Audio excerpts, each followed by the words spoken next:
Hello and welcome learners. आज हम class 12th का इंग्लिश में डीप वाटर चैप्टर को डिस्कस करेंगे।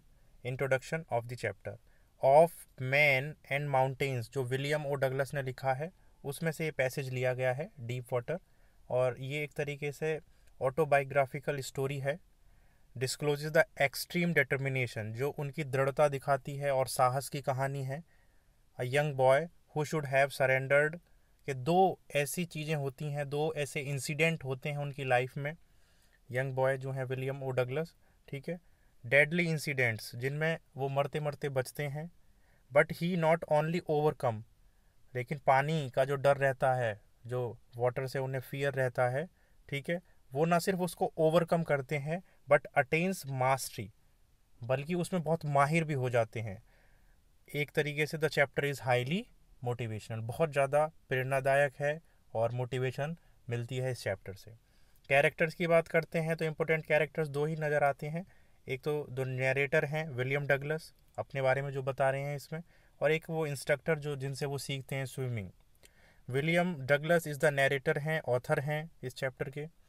He was born in main, Minnesota में जन्म हुआ उनका, और एडवोकेट थे। और फिर जो प्रेसिडेंट हैं थे, US president Franklin D Roosevelt, उनसे वो येल में मिले और फिर उनके एडवाइज़र बन गए। In this autobiographical part he talks about his fear of water के बारे में उन्होंने बात की, और फिर कैसे उन्होंने उसको ओवरकम किया, उसको जीता, ठीक है, ख़त्म किया। इंस्ट्रक्टर की बात करें, इंस्ट्रक्टर ऑफ स्विमिंग हैं ये। Have the narrator, William Douglas को या नरेटर जो ऑथर हैं उनको हेल्प करते हैं वो कॉन्फिडेंस गेन करने में और उनके फियर ऑफ वाटर को ओवरकम करने में। समरी स्टार्ट करते हैं इस चैप्टर की। It was the incident of his childhood, उसकी एक चाइल्डहुड में जब वो काफ़ी अर्ली एज में थे तो एक इंसिडेंट होता है। 10 और 11 ईयर के थे। He wanted to learn swimming, so he got a pair of water wings, water wings मिलते हैं। और उससे पहले एक चीज़ क्या होती है उनके साथ, जब और भी इससे पहले, इस इंसिडेंट से पहले भी, ठीक है, उनके फादर उन्हें कैलिफोर्निया बीच पर ले जाते हैं स्विमिंग के लिए, ठीक है। और वहाँ एक वेव आती है, अब ये क्योंकि काफ़ी छोटे होते हैं तो ये उस वेव इनसे टकराती है और ये गिर जाते हैं उसमें पानी में, बीच पे, जब ये वहाँ पर राफ्टिंग वगैरह कर रहे होते हैं तो। और इन्हें लगता है कि ये मतलब मर जाएंगे या कुछ ऐसा इनके साथ होता है। हालांकि इनके फादर वहीं रहते हैं, वो हंसते हैं ये सब देखकर। और फिर तो एक तो तब से इन्हें थोड़ा डर हो जाता है। उसके बाद एक और इंसिडेंट होता है जब ये 10-11 साल के हैं। YMCA एक जो है क्लब था, यंग मैन क्रिश्चियन एसोसिएशन, ठीक है, उसमें ये स्विमिंग वगैरह सीखने जाते हैं। एज इट वॉज सेफ, कि याकीमा रिवर से तो ये सेफ ही था। Mother kept fresh in his mind details each drowning and touches Yakima river वगैरह की कहानियाँ उन्हें बताई गई। Since he was there for 4 year old he feared water due to incident happen, California beach जो मैंने अभी बताया, तब से वो जो इंसिडेंट था तब से उन्हें डर लगता था। वैन वेव्स नॉक्ड, वेव्स ने उन्हें गिरा दिया था। His childish fear return eight the pool but gathering confidence, pool पर उनका दोबारा से वो डर बाहर निकल कर आया, लेकिन फिर उन्होंने कॉन्फिडेंस से सामना किया उसका। He apt other boys using water wings and he could comfortable, अब वो सीखना शुरू कर दिया उन्होंने। He was alone at the pool, अब एक बार की बात है, वो जल्दी आ जाते हैं, कोई नहीं रहता है वहाँ पर, तो वो दूसरे लोगों के लिए इंतज़ार करते हैं। तभी वहाँ पर एक 18 साल के लगभग का एक लंबा तगड़ा बच्चा आता है और वो मजाक में उन्हें उठाकर पूल में फेंक देता है। ये रहा 18 ईयर ओल्ड मसल या muscly boy picked him up and tossed into the deep and.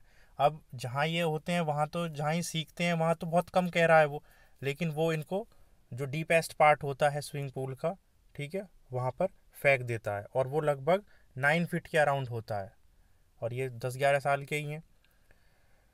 9 feet more likely 90, तो 9 फीट उनको लगभग 90 फीट से ज़्यादा लग रहे थे। अब उनका स्ट्रगल शुरू होता है। अब वो सोचते हैं कि जैसे ही मैं नीचे जाऊंगा और जो बॉटम है उसे टच करूंगा तो मैं अपने पैरों को बहुत तेज़ी से मारूंगा, जिससे मैं ऊपर एक कॉर्क की तरह आ जाऊंगा। ऐसा वो करते भी हैं, लेकिन एक्चुअली में कुछ फ़ायदा नहीं होता है। अब धीरे धीरे हिज लेग्स वर पैरालाइज्ड, पैरालाइज होना शुरू हो जाते हैं, पानी काफ़ी अंदर जा चुका है। Again the water pulled him under gradually, और फिर पानी ने नीचे खींच लेता है। He felt he was fighting in a nightmare, के एक बुरा सपना देख रहे हैं, उसमें लड़ रहे हैं ये।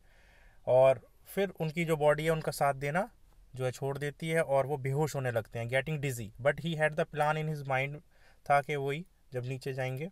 Again during the endless journey he found only dark water and nothing, और सिर्फ पानी ही पानी उन्हें मिलता है चारों तरफ।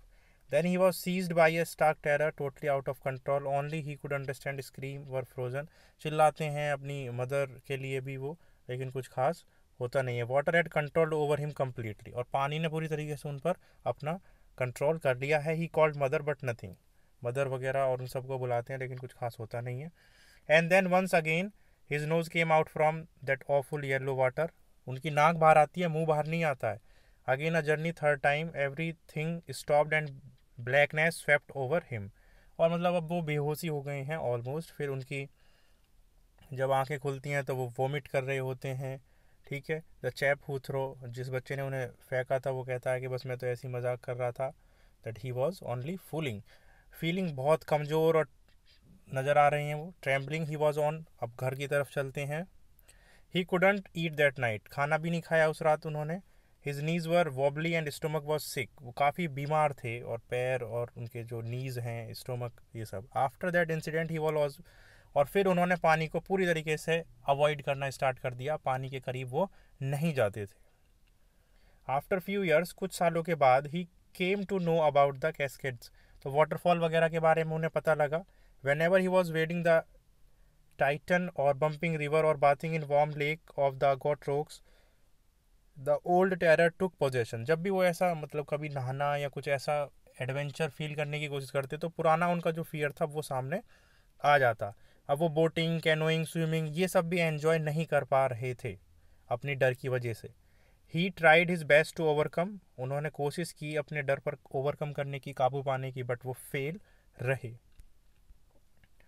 Then he decided to get an instructor, फिर उन्होंने कहा कि मैं एक इंस्ट्रक्टर रखूंगा जो मुझे सिखाए। In the pool 5 days a week, हफ्ते में 5 दिन, 1 घंटा रोजाना। The instructor put a belt, उसने बेल्ट बांधी और इन्हें धीरे धीरे सिखाना शुरू कर दिया, ठीक है। और फिर काफ़ी ये माहिर होते चले गए उसमें।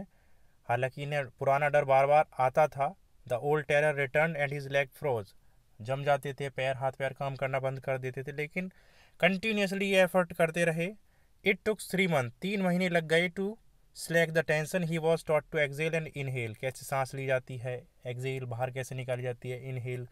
ही रिपीटेड दैट एक्सरसाइज, हफ्तों तक उन्होंने ये एक्सरसाइज सब की। Then the instructor announced him that he could swim, और फिर उसने कहा कि अब तुम तैरने के लिए तैयार हो। But he was not confident, लेकिन उन्हें अभी भी कॉन्फिडेंट नहीं थे वो, अभी भी उन्हें विश्वास नहीं था कि उन पर तैरना आ गया है या वो स्विम करने के लिए तैयार है।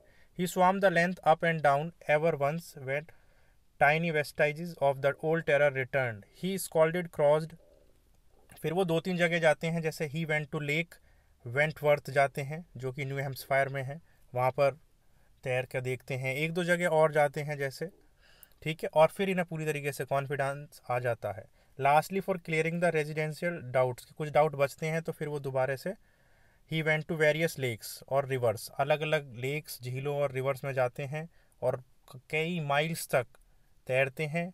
And finally shouted with Joy that he had conquered his fear of water, और फिर खुशी से चिल्लाते हैं कि उन्होंने अपने पानी के डर को, फियर ऑफ वाटर को जीत लिया है।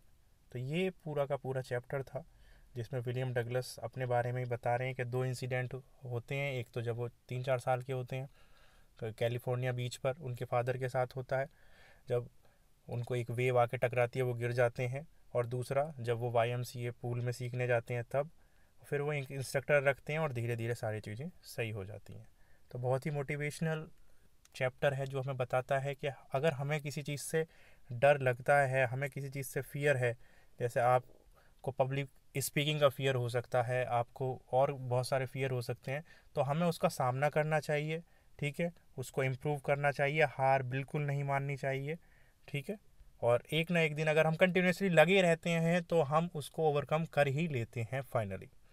तो आई होप कि ये आपको हेल्प करेगा आपकी स्टडीज़ में। Thank you.